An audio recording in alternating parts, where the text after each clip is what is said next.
Greetings all. I hope this finds you well. You, like me, were sequestered temporarily in our domiciles. Here I'm coming to you again from my study. I look forward to coming together again as a body in person. And it's great to get out personally for me.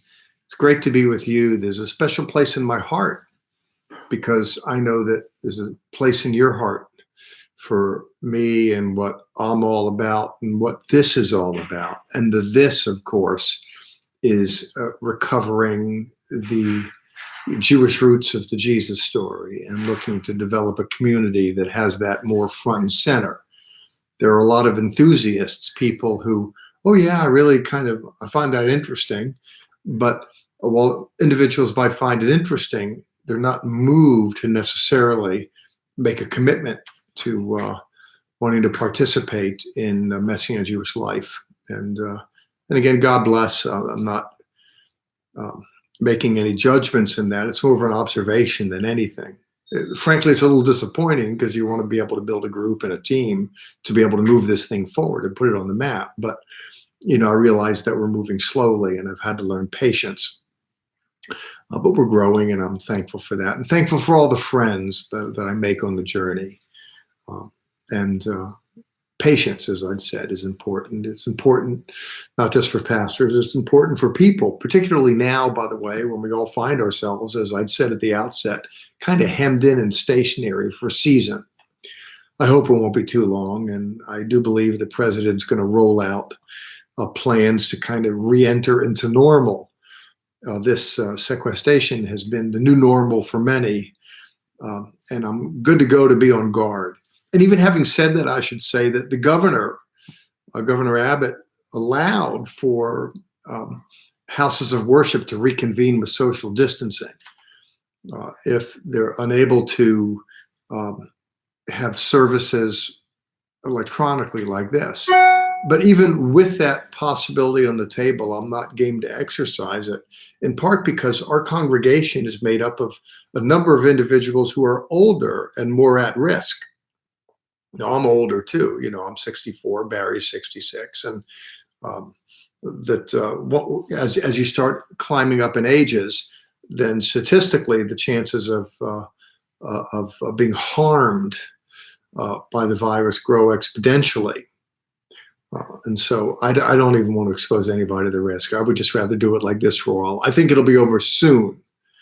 I'm hoping so and praying so with you, of course. But we have opportunity to get together now this way, thanks to the miracle of technology, and I'm glad for that. This week's Torah portion gets us into Leviticus chapter 6, 7, and 8. And I'm interested in chapter 8. I want to go into that with you in part because I didn't want to get into chapter 6 or 7. Important as it all is, it's distant from us. It's distant from our worship experience. I mention that because it's centered in the tabernacle. We're looking at sacrifices, animals, blood. Now I could look at it and consider, the implications that relates to Jesus, who is our sacrifice and our priest. I've already addressed that to a certain extent, and I just don't feel inclined to do that now. When we get to chapter 8, there's something that I want to land on, but not in a way that's self-serving. The reason why I say that is because once you have a tabernacle in place and sacrifices, there needs to be leadership in officiating. And so it's in the 8th chapter where Aaron is set apart. He's consecrated. The Latin prefix con and then sacred, with sacred, that he's vested with a kind of spiritual authority. And when I say, here's something I can land on and I want to get into it, but not in a way that's self-serving. When I look at leadership, and I don't want to just talk about the text, I want to look at, when I look at leadership, it's important in biblical literature. Once you establish a tabernacle, there needs to be some kind of centralized command, some kind of authority. Doesn't mean it's an authoritarian person. It doesn't mean that command is, but there needs to be some kind of centralization. That's true in bodies. In a governmental body, we're centralized in a president, and America has this unique system per the Constitution of the executive branch, the judicial branch, and then the Congress, made up of the Senate and the House of Representatives. There's a way that instead of going with a person, a monarch, we have this system in play. But if you can just erase that for a moment, important as it is, and you see how important it is too, especially in a crisis, people turn to different news outlets and the like. I like to hear from the president, and then the president brings forth the Surgeon General. He brings forth, experts on the task force, on individuals that are medical professionals, epidemiologists, et cetera. And that centralization and that command is important for bodies, for governmental bodies. It's certainly important in the Army, Navy, Air Force, and the Marines when you're at war. And we are at war as a culture. It needs to be command and leadership. And but even aside from all of that, the importance of leadership is notated in the home as well. We want to have a strong executive coalition. And you certainly see this underscored in biblical literature between the mom and the dad and then the children. But it's imperative when you hear the Bible, hear the Torah speak, that the males particularly are to learn it and then to teach it, do it, bring it home. In the Jewish world, in fact, women were exempted. When the synagogue evolved later on, women were exempted from having to go to it. Not that women are unimportant, but the men would convene, and it's important for them to load up with things religious and then to take that home for the sake of the wife and the children. So leadership is very important, not just for governments, for armies, for homes, but personal leadership. Someone told me, and I always tell this story, they said, "Well, I wish I could be a leader." And I said, "You are." They said, "No, I'm unemployed." And I said, "No, you are a leader. You are the chief executive officer of you. What's happening in the headquarters, what's happening up here. It's important. What you're, how you're governing your own affairs, your own physical plant, your body, your appetites, your energies. How do we manage this? Leadership's important, and we want it under the hand of God." In chapter 8, in verse 5, Moses said to the congregation, "This is what Adonai has commanded to be done." It's not a suggestion, it's a command. It's an order, and it's from the Lord. He sets it up then in verse 6. Moses brought Aaron and his sons and washed them with water. And then you'll see he proceeded then to put certain paraphernalia on Aaron's person. There's certain robes that he's wearing. There's a breastplate. Within the breastplate are placed these Urim and Thummim, which is an object of considerable conversation. There's a crown that's worn, etc. A turban, if you will, with something unto the Lord on it. Moses brought Aaron. He put the tunic on Aaron, tied the sash on him, clothed him with the robe, put the ephod on him, and tied the skillfully decorated sash, the ephod, around him, and fastened it on him. He then placed the breastplate on Aaron, and inside the breastplate he put the Urim and the Thummim, and he set the turban on his head. He's being set apart here, and in front of the turban he set the golden plate, the holy crown, just as the Lord commanded.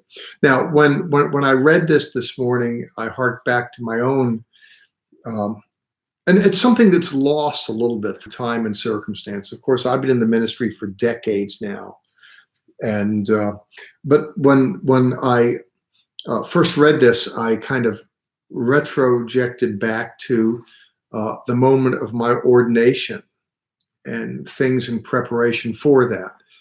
In response to a call to the ministry, I set apart.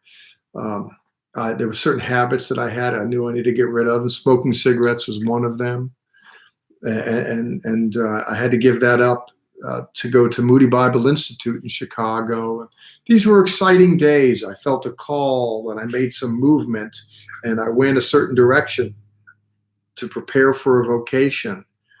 And I remember when I was licensed for the ministry, when the body gathered. I remember when I was ordained. It was special. There's a special moment here, and if you can just bear my being a tad bit nostalgic, I can't help but think about that. And I think it is okay to think about that, because it seems to me when I read the literature, Moses here is commending to writing what the Lord had commanded him, that there is something special about leadership in a religious sense, in a biblical sense. And not only, as I'd said, do I think that's a tad bit lost to me just for decades of being into it. I think, in the Bible Belt, it's a tad bit lost in the culture because religion is so much part of the culture. I mention that because I come to Dallas from up north, and I came from a world where someone was a minister, a pastor. It was held in a little more esteem. It was a little more reverential. I've observed, and maybe it's just because I have conversations with so many people in ministry, and people get together and talk about their problems and things. And, the ministers that get abused, pushed around, disrespected, chewed up, fired, and so forth. It's just so common. And it's not just anecdotally. I can hark to my own being socialized into a ministerial guild and conversating with others, and people talk about their problems. But it's not just that. I went and visited Juan David at Southwestern Baptist Theological Seminary. He and his wife, Sarah, and family, we had a wonderful time together in the Lord. And I remember that a study that was done by Southwestern Baptist Seminary, a longitudinal study, found that 10 years after graduation, only a third of people that pick up graduate degrees in divinity ministry or in the ministry vocationally. People just pivot away. In part, I'm sure you can figure backsliding and what have you, but a lot are just pushed out because of the pains and pressures associated with it. Now, we all have to pick up our cross and follow the Lord, so I don't want to whine about it. What I really want to say simply is that there is something special about being called into the ministry, and it seems to me that it's not a privatized call here, that the Lord rather wants this office to be set apart and held somewhat sacred, and the person who is the minister has certain accoutrements that gives it a kind of, that gives the person a kind of association with the sacred space. And by the way, for me, it's that sense of taking the vocation seriously. That's why I tell people, that, and I don't say it for me, I always say it within the context of others. If I appoint a music minister, Juan David in this case, listen to him. That I don't abide this disrespecting of leaders. I just don't. That maybe there's different ways to look at songs and things, but he's the man in charge ultimately, and you can talk to him about it, but you got to go with him. Moms can have different ideas and share those ideas with our children's minister, but that children's minister is the leader. She's the priest in that tabernacle, if you will. And we get behind Elizabeth. We have a prayer ministry, and people have different ideas about what to do with it. But Ruthia is she's the priest. That's the space that she superintends, and so forth. Jay has an adult education class, and there's different ways to teach, different things to teach. But he's the priest of that carved out sacred space. And to me, it is just so important to be respectful. I liken it, by the way, to a football team. If you can imagine this, you have these guys in front of the quarterback, and there's those linemen in front of him to keep the bad guys away. But at church work, the quarterback can call for the ball, take a few steps backward, and then his linemen turn and attack him. You get attacked by members of your own team. it's hard enough to get yardage. It's hard enough to get the ball down the field. You don't want to have to run from your own friends.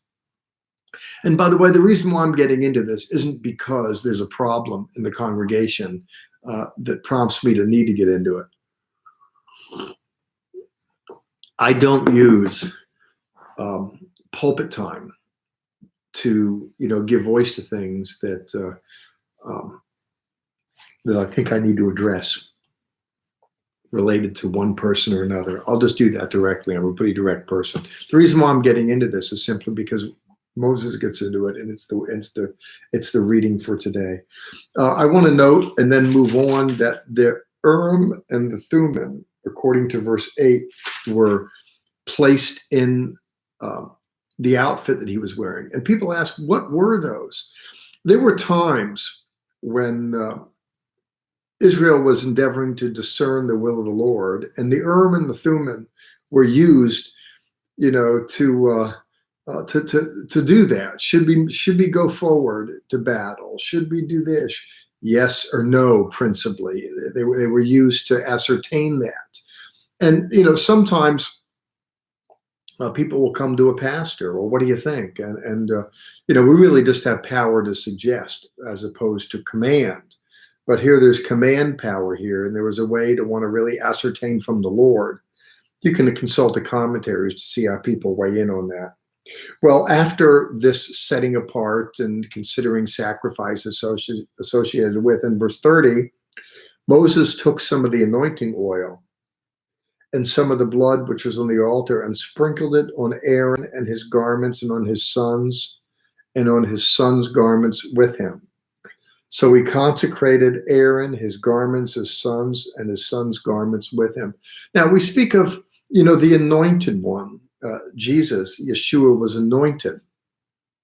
And again, it harks to this set apart for something sacred.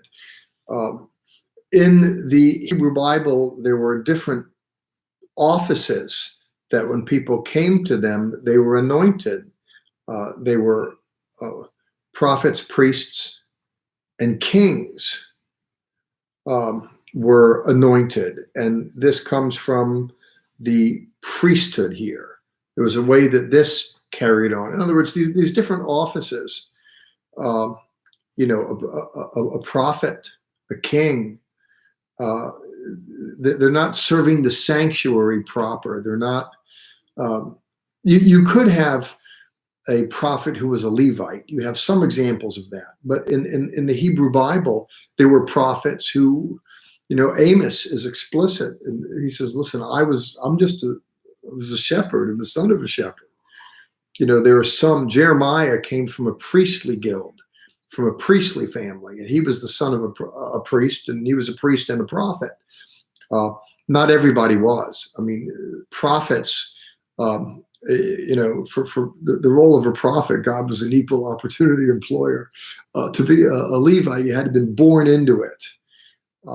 But there's a sense in which other tasks for leadership, to give a prophetic voice to God's people in the Old Testament, to lead them into battle or lead in civil or administrative affairs, they were anointed. Yeshua, Jesus, epitomizes all of that. All of those offices come together in him: a prophet, a priest, and a king. He is the priest. The author of Hebrews alights upon him, his priestly role, in various ways by giving voice to how he was the sacrifice and the priest, interestingly. And Yeshua is the prophet. A prophet isn't just to predict. A prophet is to proclaim. We like to think of prophets as those that predict the future, because that's interesting intellectually. But if I tell someone, listen, you need to get saved, you need to turn your life around, I'm acting as a prophet. I'm really speaking prophetically. The prophetic word, prophetic unction, isn't just for the future. It speaks to the present. The prophetic unction is proclamation, not just prediction.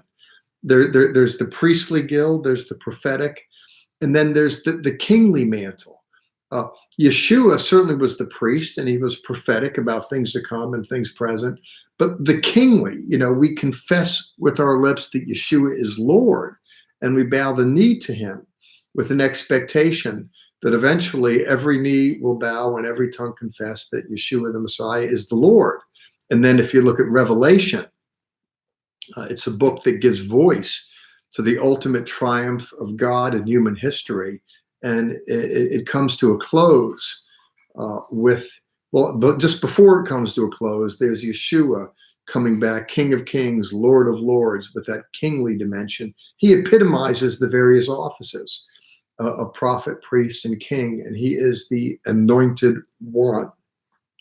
Well, here, just to close on something that is a little more familial here, Moses took the anointing oil and put it on the priest and his household in order to officiate in the temple complex on behalf of the people. My hope and prayer for you is that you have an anointing on you, in some spiritual sense, the anointing on you for the things that you do. And I hope that others recognize it. I think it's important. I hope and pray that there's some anointing in what I'm doing, even with this. And hopefully you'll be blessed. I hope that, but never mind me. Let's talk about you. You want the anointing on what you do, and you want it to be recognized so you can have success in life as you move forward in the things that you do, whether your vocation is sacred or secular. I hope there'd be a little something special on me that would be observable. Thus, when I interact with individuals, when I look for a job or whatever, that there's something that sets me apart. And that's what you want, that little extra something. And, when we have that set apartedness in a religious sense, it can translate and be perceivable to others. And as you make your journey through life, you want to have success in life. And indeed, certainly, I would want you to be successful in life. And certainly the good Lord wants you to be successful too. Well, how about going forth with an anointing?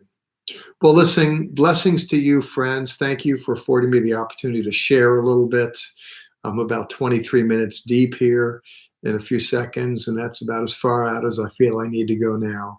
May the Lord bless you and keep you, especially now, really. And may the Lord make his face to shine upon you and be gracious unto you. And may he lift his countenance upon you and give you peace in Yeshua's name. God bless.